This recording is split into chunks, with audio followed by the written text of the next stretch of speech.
These are some of the most unusual collections we've ever seen. Come on in. When Melissa Bork purchased this fixer-upper in Boise, Idaho, she knew she had renovations ahead. But no room in the house needed more work than this bedroom and this green wall. I went in, got brave, said I'm going to deal with whatever's underneath these. So she peeled off the faux wallpaper. The more she peeled, the more she revealed. Hidden behind the wall was a giant collection of baseball cards. The baseball cards just kept coming. Oh my goodness, look at all these baseball cards. Just how many cards were there? That makes 1,600 cards. So, whose cards were they?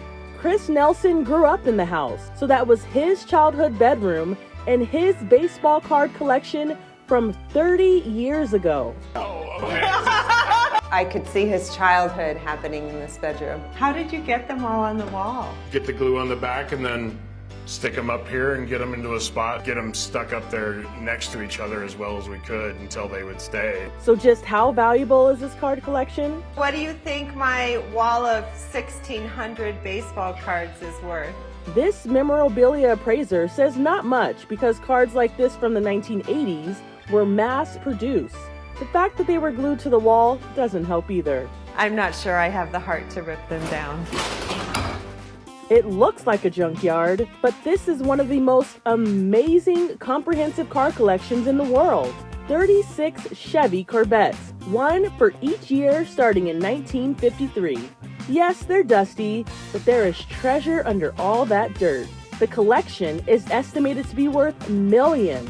I've never heard a collection of Corvettes more talked about than this particular collection. The car set for 25 years in New York, gathering dirt and dust.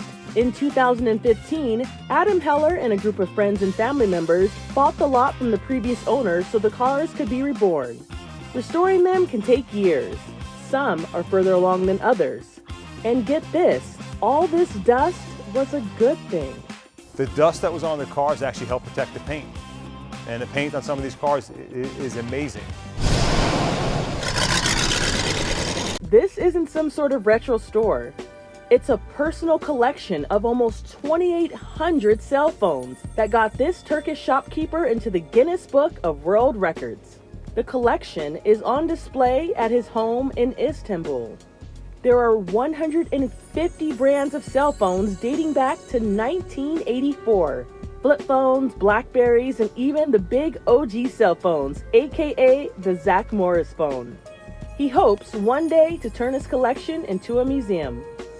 Their Christmas spirit earned these two people Guinness World Records. There's a few more that I have to add to this year's collection. She's nicknamed Nana Baubles. Sylvia Pope of Wells has almost 1,800 Christmas ornaments. It's the world's largest collection of Christmas bauble ornaments. She proudly displays them every year, and even though it takes her a while to put them all up, she says it's worth it. When my grandchildren brought their children here and they saw what I'd done to the ceiling, they were, oh my gosh, oh my gosh. Every year they can't wait for them to go up. They know that it's coming towards Christmas. And this Brit has a different collection. Adam Wilde owns the largest collection of Christmas brooches, almost 8,000. He says his obsession started on a whim. I thought, well, that's rather nice, a gay man, sparkly thing in a cabinet. So I bought my very first brooch. But as soon as I started buying them and getting involved and interested in brooches, it became absolutely obsessive. It's fascinating. Since he started his collection about 40 years ago, he estimates it's now worth 350,000 British pounds. For Inside Edition Digital, I'm Andrea Swindle.